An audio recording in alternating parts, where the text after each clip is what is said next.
nataka kuelezea ya kwamba nitatumia lugha ya Kimombo, alafu tena nitarudi kwa lugha ya Kiswahili kwa vile sijanawiri sana kwa hiyo lugha, sijasitiri nilivyoelezea.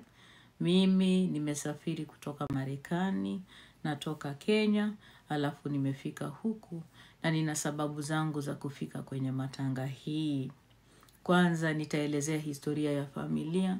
Jua naona imerudi chini kidogo, kwa hivyo ninaweza nikatoa glasi zangu. Niangalie kando yangu. Isiwe eti kuna wezi hapa, nimeelewa ya kwamba kuna watu ambao mikono yao ni mirefu. Tafadhali, wacha niweke glasi zangu karibu na mimi. Sitaki nikaibishwe baada ya matanga. Ninaomba wale wote ambao wamefika hapa wakiwa na hela, waweke hela zao vizuri kwa sababu hapa tuko na wezi. Peter Kioi ni mwizi mkubwa ambaye amefika, nimemuona amewasili, lakini hatuna wasiwasi kwa sababu kutakuwa na security ambaye atakuwa pamoja na yeye. Atakaa kwa tent yake peke yake. Tulikuwa tumetenga tent ya wezi wakikuja kwa matanga. Mpatie kiti yake nyeusi, imefungwa na minyororo kwa sababu ni mtu ambaye anaweza ingia kwa vibeti vya watu na pia anaweza akaanza kutongoza na kushika hata watoto wadogo. Kama inawezekana tukue macho. Asanteni sana kwa kufika kwa matanga. Nataka nianze kwa sababu niliwaambia mimi huwa ninaheshimu saa, ama respecter of time. Tutaenda kidogo kuona mwili. Tutaanza na kuona mwili kwa sababu nilisema kulikuwa na upungufu wa hela. Mimi nitasoma biolojia kwa sababu tulitengeneza kitabu kimoja tu. Hakukuwa na hela na nitawaelezea kwa nini tulikuwa na shida. Tafadhali, kama kuna uji na mahindi, mtuambie paliko. Nimeona kama wale watu wa njaa wamefika. Shinyawiyoma na mpenzi wa Ochot, polisi wa Buruburu, watu wa njaa isiyokuwa na mwisho wamefika. Tafadhali kama kuna uji iliyotengwa pale kwa sufuria, mwachotee kwa bakuli uwapatie. Asanteni sana. Hatutaki kelele kwenye matanga. Kama umekuja rapsha na kuvurutana na mtu yoyote, utamalizia kule nje kwanza. Kama inawezekana, tafadhali, nimesikia ya kwamba vipande vya sabuni vimewasili wakiwa pamoja na ule wildebeest ambaye alifurushwa kutoka Marekani. Tafadhali kama inawezekana, wakaribisheni, lakini wakae kule karibu na gate kwa sababu watu hataki karibu na watu sana hivyo. Aya, wacha nianze na historia ya familia. Familia, historia ya familia na hatuielewi vizuri historia ya familia. Na ninapoendelea ninaomba wale wote ambao wanataka kuona mwili wasisongee karibu na masanduku sana. Wasonge mbali kidogo kwa sababu masanduku tulifukua masanduku kutoka chini tukaweka kule juu. Kwa vile sisi ndio vigogo wa kuongelelea wafu wa watu, hata sisi tumefikiwa. Kwa hivyo leo ni siku yetu pia tuangaliliwe wafu wetu. So naomba ya kwamba usisonge sana karibu na masanduku kwa sababu hamwezi mkafurahia yale mtakayo yaona. Hatukukuwa na hela ya kutosha kuhifadhi miili kwa njia ambayo inafaa. Asanteni sana. Nitaongelelea historia ya familia kidogo ndio muelezee kwa nini tumefika Dodoma. Kama mko pamoja nami, nawaambia asanteni. Nimeona Obidan amefika, lakini sielewi kama Obidan amekuwa shoga kwa sababu hapa mjane ni shoga. Naelewa ya kwamba uko na tamaa ya kuwa na wajane, mzee Obidan, lakini hapa hakuna hela. Na sijui kama waelewa maneno ya ujaribu bahati yako. Sasa tunaenda kuangalia, tutazidi kukaribisha wageni. Wale wageni waheshimiwa wa kutoka Marekani na Europa watakapofika, nitawaelezea kwa sababu hao ndio tumewatengea tenti yao. Watafika kwa heshima na watapewa heshima zao. Wageni ambao ni waheshima kutoka Marekani na Nairobi mjini ndio wamepikiwa peke yao. Asante sana. Nataka nianze na historia ya familia. Kama mko pamoja na mimi, mkue karibu niwasomee historia ya familia. Historia ya familia haieleweki vizuri kwa vile familia ni familia, imekuwa na migogoro na watu wengi. Familia ni familia ambayo imekuwa ikidhalilisha watu kwenye mtandao, imekuwa ikitusi mpaka watoto, inadhalilisha watoto na kila mmoja, wanawake kwa wamama, kila uchao. Hasa mjane ambaye amebaki, amefiwa, ni yule mtu ambaye alikuwa ameanza sana na kudhalilisha wamama. Alianza biashara ya kusema kwamba anaweza akasaidia wamama kufanikiwa kwa maisha yao. Akaeleza wamama wakaoge na mchele miaka kama 4 iliyopita. Wamama sana sana wamama kutoka mjini Nairobi walimuamini, wakaanza kununua michele magunia, wakiwamo huko Ayola akiwa kule ndani. Alafu Ayola alikuwa ananunua michele gunia moja kwa vile mwili yake ilikuwa mzito. Akaanza kuoga na michele ya kwamba watapata bahati. Hayo hayakufanikiwa. Kila mtu alioga na michele kilo 10, lakini hakuna mafanikio aliyopata. Kisha akaanza kuwatongoza kwenye inbox na utandawazi, ikawa anawauzia uoga na mauongo. Mchana alikuwa anahubiri, usiku alikuwa ni anaslimu. Huyu na hii familia imekuwa na mambo ya kutatanisha na kutisha ya kweli.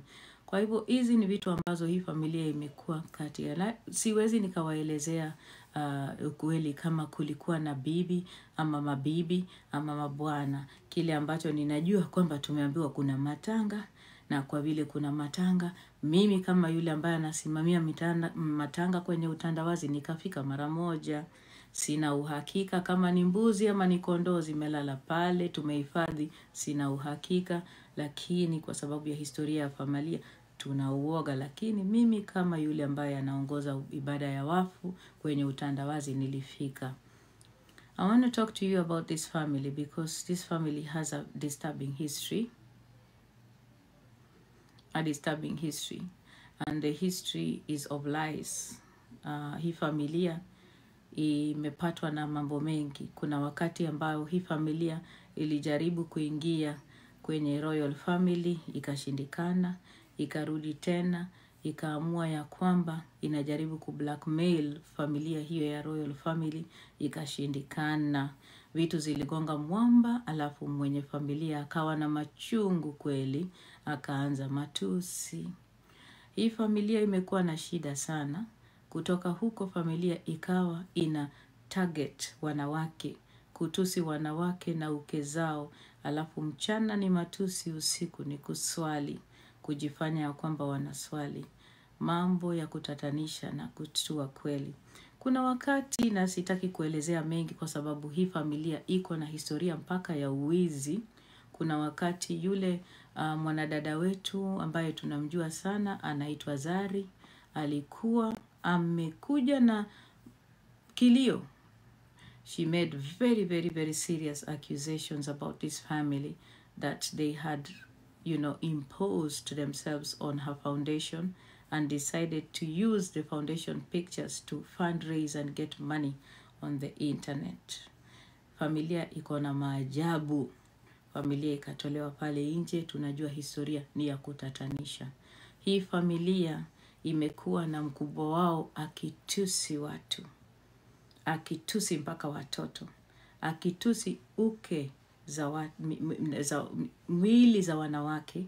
Familia imekuwa, wakati moja mkubwa wa familia alikuwa na audacity ya kusema ya kwamba ataenda afukue maiti ya mume ya mwanamke mmoja, aitombe alafu amzalishi.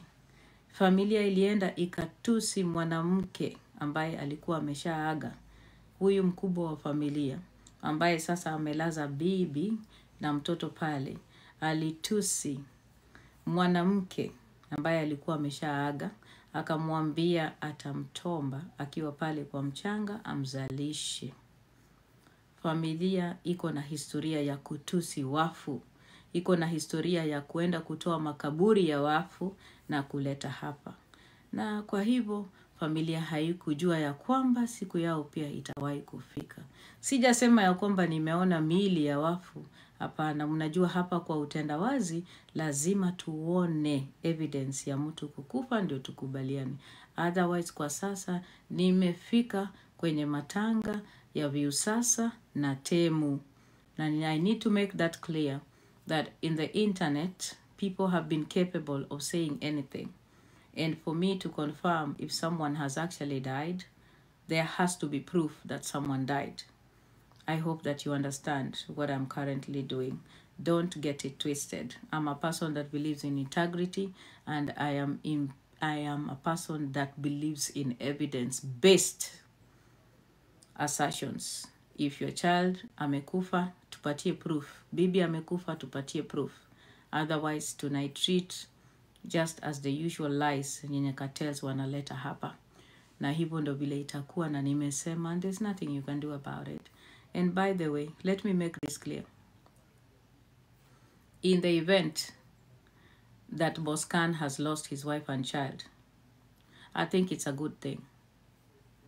Very good, because then he gets to experience the pain that other people have experienced when he trolls wale watu wao ambao wameaga. Najua wengi wenu mnapenda kujifanya ati hamtaki kuongelelea mtu mwenye amekufa. Kama ni ukweli amepoteza bibi na mtoto ni vizuri.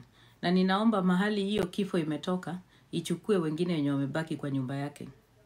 Kama inawezekana, ichukue watoto wake wenye wamebaki, ichukue kama kuna mabibi pengine, waende wote. Kwa sababu ukiwa unaishi kwa hii dunia, kama hauna heshima kwa wale ambao wamekufa, kama hauna heshima kwa wale ambao wamezikwa, lazima we pia upate hiyo. Nimesema in the event that has happened, and I'm making that correction. This man trolled Margaret Thatcher's father. Akasema ndugu, baba ya Margaret Thatcher hajakufa. Akasema baba ya Margaret Thatcher hajakufa, eti baba ya Margaret Thatcher anamjua alikufa sijui mwaka gani, na alijua ni uongo. Akashikana na, tafadhali TikTok drama, kama unaweza kunitumia clips, nataka kuchezesha clips za Boscan akiwa anatusi mamangu mzazi, akiwa anatusi baba ya Margaret Thatcher. Kama unaweza unitumie, nataka kuzichezesha. And I'm saying this very clearly.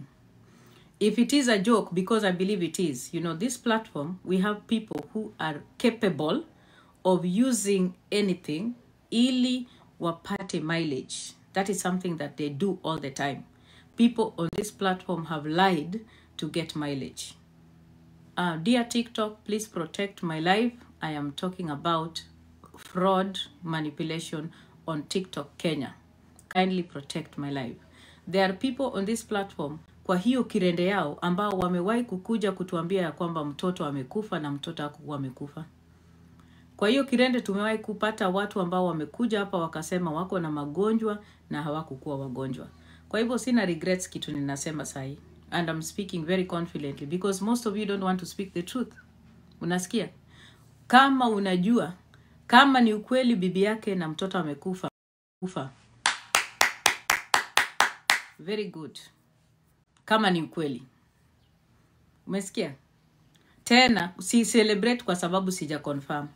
Lakini ningekuwa ninaweza kuconfirm, which I will. Very good. Nilisema, mkikumbuka maombi yangu ambayo niliomba, nilisema ya kwamba yule ambaye amenitusi na akatumia jina ya mume wangu, yeye pia apate ujani na masanduku zisimame kwa milango zao. Nani anakumbuka maombi yangu? Niliomba. Na niliwaambia na narudia tena. Kama kuna mmoja wenu hapa, kazi yake imekuwa ati kama kitu imefanyika kwa TikTok, wanaenda kuleta picha za mume wangu, wanaweka, mutazika watu wenu. Mutawazika. Nimewaambia. Na mkumbuke maombi yangu, na nilisema mwaka haitaisha. Na kuna mwingine bado ninamsubiri. Atajionea na macho yake. Maombi yangu kutoka hapa.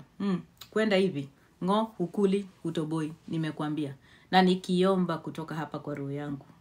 Kwa sababu mimi ni mtoto wa mamangu. Ukitusi mamangu na uke wake na uzazi wake akiwa pale chini, hautoboi.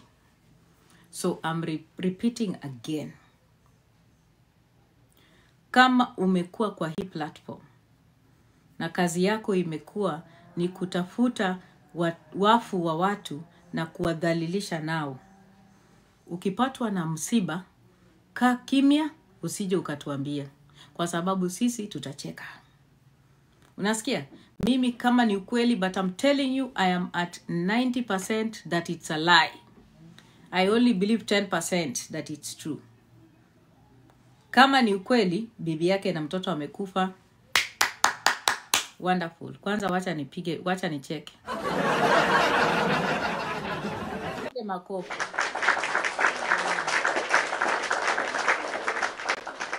Beautiful. The universe, beautiful. So mtu yoyote mwenye akona proof atulete kama ni ukweli. Kama si ukweli, I don't care. It is still cheap. Kukuja kwa platform, kukuja na uongo. Ni aibu kwako. Ni aibu kwako, sio kwetu. Sawa sawa. Ukikuja kwa platform na mauongo, shauri yako. Ni wewe ndio utabebea hiyo mzigo, sio mimi. Sawa. Hapa kwa platform watu wanafaa kujiheshimu. Watu wanatumia kichochote kupata attention. Unaona? Kuna watu ambao wanajua ya kwamba wakati wao na siku zao na mauongo zao zimejulikana, so wanarudi tena na mauongo zingine. Ati amekufa. Tunawajua the way you operate. So I've said I do not believe that story even a dot. I'm at 90% it has not happened. But if it has happened, it is beautiful and I should celebrate. So I will put 2 songs, one for celebration and another one to wish them well. Kwa sababu ninashukuru Mungu wangu kwa sababu amefanya nini? Yale yote ambayo amenitendea mimi Diana. Ile maombi niliomba nikasema watu wakuwe na masanduku kwa milango yao. Nimejibiwa. Na bado nitazidi kujibiwa. Sawa? Yes. Hivyo ndo vile iko. Tutacheka na tutafurahi. Personally I will. Na nitafanya hivyo kila siku na nitafurahia. Na siwezi kusahau kushukuru Mungu kwa kazi yale yote mzuri amenifanyia. Na hii live kama inakufanya unasikia vibaya, toka uende ukalie huko na wajane watemu. Sawa? Umesikia? Mimi familia yangu imefunikwa chinekemo. Kutofia kwa hata sasa watoto wangu wako hapa wanataka kuenda kwa holy kwa nini dinner, tunaenda dinner Easter. Haya, tutacheka Magi. Haya, sasa ni wakati ambao tunaita umati simame to dance. Na miili zinanuka aje? Tafadhali, mulipatia kina Mwakio maleso wafunge kwa mdomo. Muliwapa? I hope so. Musisahau kushukuru Mungu tafadhali. To dance. YouTube TV to Philo, and it's saving me $600 a year. That's a round-trip flight for my next getaway. For just $28 a month, Philo offers over 70 channels of live and on-demand TV. You also get AMC Plus included at no extra charge. There's no long-term contracts or hidden fees, and you can try Philo for free for 7 days. You also get unlimited recording storage too, so you can watch your favorite shows whenever and wherever you want. Just think about it. Switching from YouTube TV or Hulu Live to Philo can save you $600 a year. That's real money that goes right back into your pocket. Start your 7-day free trial of Philo right now. Guys, I'm trying to charge my JBL. At Firestone Complete Auto Care, we hold our service to the highest standards. That's why we have thousands of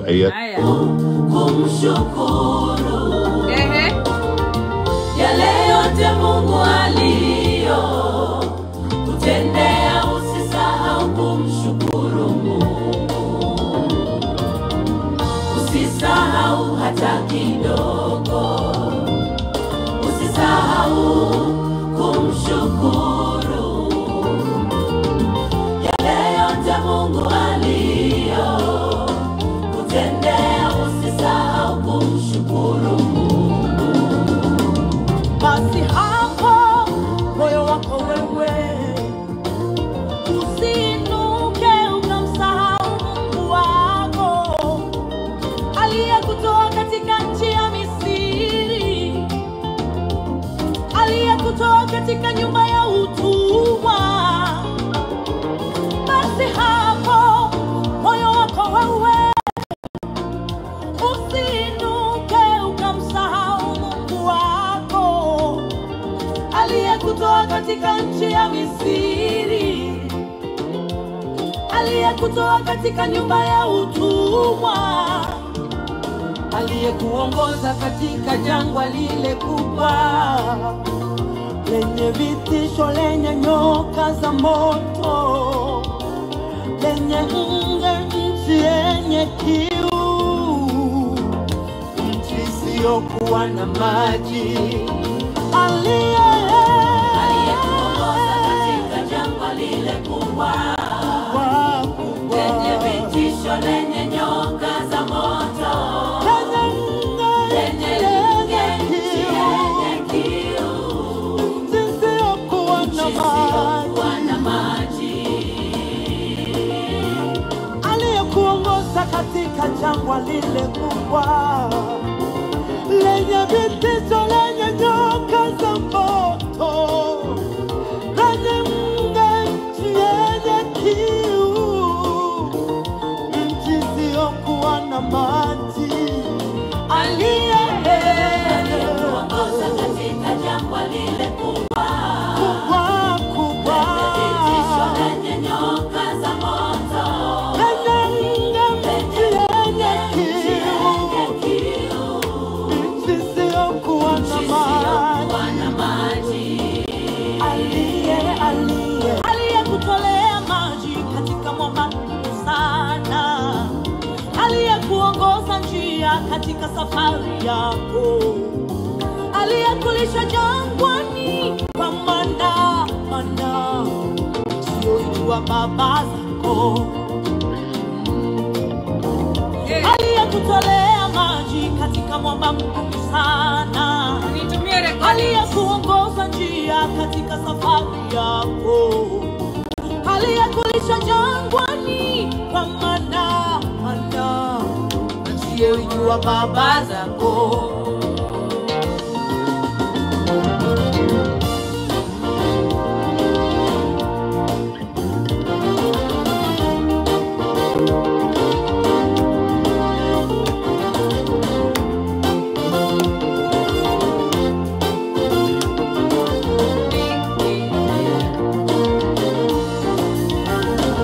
Katika mema yako, katika mafanikio yako, wala usiseme moyoni mwako, nguvu zangu na uwezo wangu ndio ulionipatia utajiri. Wacha nicheke, ati mnakuja hapa kusema Mungu anilaani. Chekesha. So Mungu anilaani mimi, lakini yeye asilaaniwe. Asilaaniwe akiwa anatusi wa mama za watu. Anatoa mpaka watoto, anatroll watoto wadogo, ati asilaaniwe. Kwa hivyo Mungu anafaa tu kutulaani sisi, lakini yeye akuwe safe. Chekesha. Ni nani sasa amezika bibi na mtoto? Ni mimi ama ni yeye? Hala, kile utakachopanda ndio utavuna. Whatever you sow is what you will reap. That is how it is. On this platform, everybody will need to learn how to be respectful and know their boundaries. Ukivuna violence, ukivuna hate, ukiamua unafanyia watu mabaya bila sababu, utavuna. Na mimi, hakuna kitu ninaogopa hapa, na nimesema, and I'm repeating it again. Kama ni ukweli wamekufa. Na nimesema kama ni kweli wamekufa, vizazi vyake vyote vikufe. Kama kuna mtoto wake amebaki akufe, kama kuna nyanyake akufe, mamake akiwa akufe, ndugu akufe, kila kitu chake kife. Nimesema hivyo because at the end of the day, you people like pretending on this platform. This is a man that has trolled my parents, has trolled my husband. Na nyinyi wote mlikuwa hapo mnampigia makofi. Ati sahi ati bibi amekufa, alafu mnajifanya eti hakuna kitu amefanya. Yes, he will need to go through that. Unasikia? Na ni hivyo ndio vile itakuwa. Mimi hata mkinichukia niko sawa. I am putting out my message very clearly. Hakuna kitu cha kupretend ati kwa sababu kifo imekuja. Kifo ya kwake sio different na ya kwangu. Kifo ni kifo. Kila mtu anasikia uchungu watu wakikufa, sio yeye peke yake. Umesikia? Hata sisi tuko na machungu. Na kwa vile sasa bibi na mtoto amekufa, na nikifind out ni ukweli, mimi pia nitakuwa ninafukua wake kutoka kwa kaburi nikiwaleta kila saa. Kifo inapitia kwa kila nyumba na kila mtu anasikia uchungu wa kifo kila mahali. Sio yeye peke yake. Kwa hivyo asijifanye eti yeye ndiye anajua kifo kushinda wengine. Hata akipata mboka najua atapata juu yangu, lakini nimesema kifo sio tamu kwa kina Diana Ross peke yake. Unasikia? Ikigonga kwenu utaisikia. Sawa? And it will be shame on you if you are lying that your wife and child has died. Shame is on you, not on me. Umesikia? Uongo ni wewe. Mimi nilikuwa mpaka nikiwa kwa theater. I was in surgery for 8 hours. Edna Otieno, Boscan, yours truly walikuwa wananitroll wakinitakia nikife. Recording ziko wakiwa wananitroll wananitakia kifo. Nikiwa ndani under the knife for 8 good hours. Paka wakadanganya eti siendi surgery, ati nimenunua uniform kutoka Amazon. Maumbwa. Kifo iwatembelee. Nimesema na iwatembelee kila siku kama inawezekana. Unasikia? So don't pretend ati unasikia uchungu. Endeni mkalambe mkundu yake huko. Nimesema kama watu wake wamekufa. Jamani, mahali hiyo kifo imetoka, ije mara 10. Ichukue watu wake wote. Kila kitu mpaka panya kwa nyumba. That would be my satisfaction. Sawa? Na ile maombi niliomba na ifufua tena. Mpaka kazi ifike mwisho. You don't touch my family like that. That is not what you do. I've said from wherever hiyo kifo ilitoka. Sawa? Ifikie kila mmoja ambaye aliguza mume wangu. Ifikie kila mmoja ambaye aliguza mtoto wangu. Hao pia wazike wake mabibi zao na wazike pia mabwana zao. Sawa? Nilifanya maombi yangu.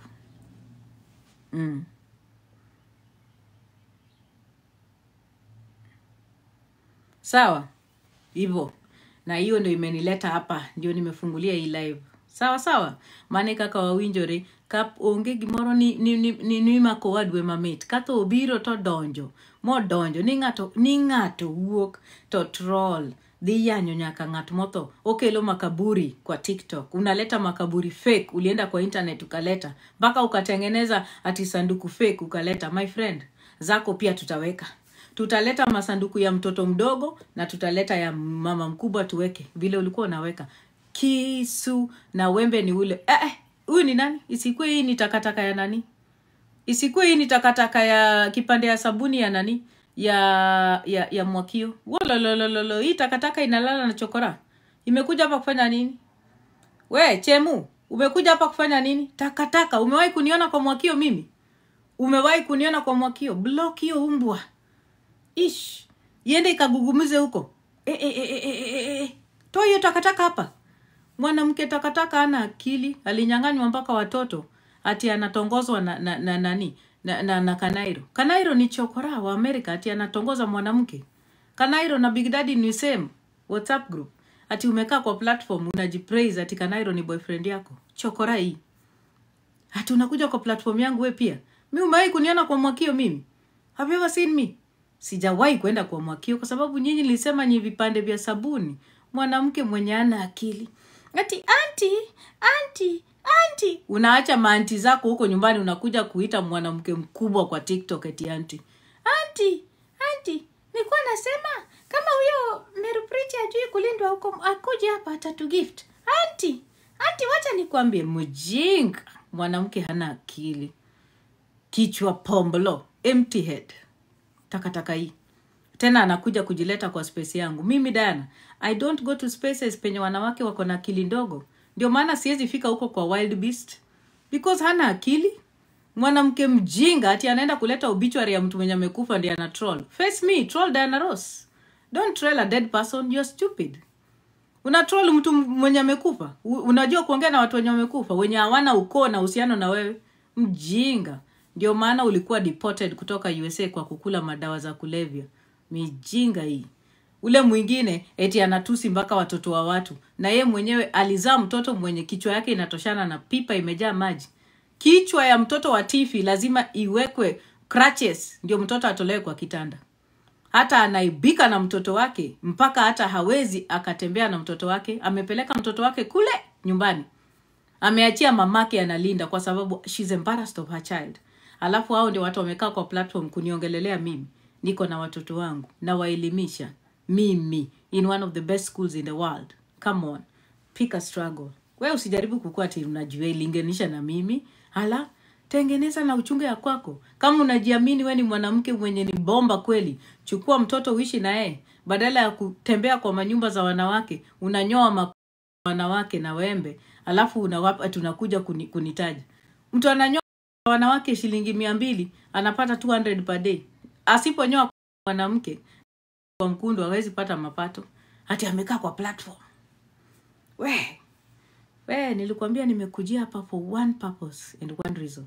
To talk about manipulation and fraud on TikTok Kenyan platform. Now watch out for the second part of the BBC documentary that will be featuring Peter Kioi, Jacqueline Ombewa and Nyako.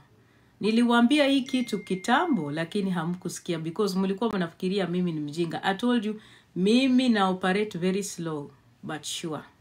Very slow but sure. Sawa? And watch out also documentary yenye inakuja kwa NTV. The cartels on TikTok Kenya. Because it's important that the government is aware of what you do. Very important. Hizo vitu mnafanya hapa. Mnazika watoto wenye hatujawahi kuona. Mna collect pesa mko hapa ati mnatengeneza projects that don't exist. Hizo ndo vitu tutafanya hapa na tutafanya hivyo. Ati mnakuja kuangusha akaunti yangu, chekesha akaunti ya Diana Ross. Haya, wacha niweke mziki kwanza. Ndio nangoja recordings. Nangoja recordings za TD. Kama unaweza kuja na recording ukuje tuchezee Boscan recording moja akumbuke. Is TikTok drama here, please? So that we can play some recordings. Ngoja. Acha niangalie kitu mtu ananitumia hapa.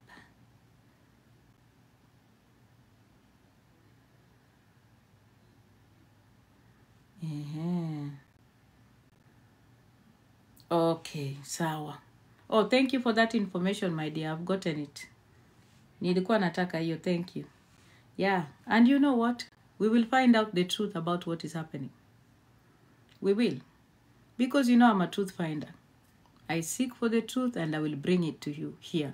Mtajua ukweli wa mambo what happened. Sawa? Mtajua kila kitu. Nitaleta hapa. Unasikia? So don't think that I've come to open this live because I don't know what I'm doing. I only open a live when I already have information. Sawa? That is the reason why nimeifungua. Kwa sababu I already have information. Sawa?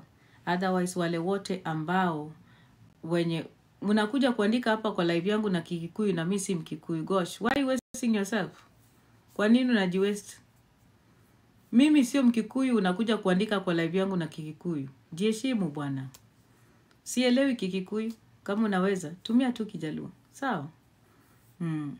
Otherwise I have relayed my message loud and clear.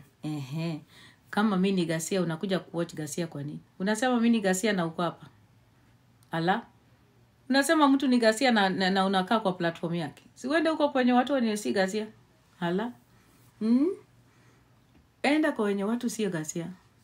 Guys, najitayarisha in about 4 hours nitakuwa ninaenda out na nimesikia vizuri leo yani. Ni vile tu sasa sijapata confirmation. Ningepata confirmation eti watu kweli mtu amefiwa.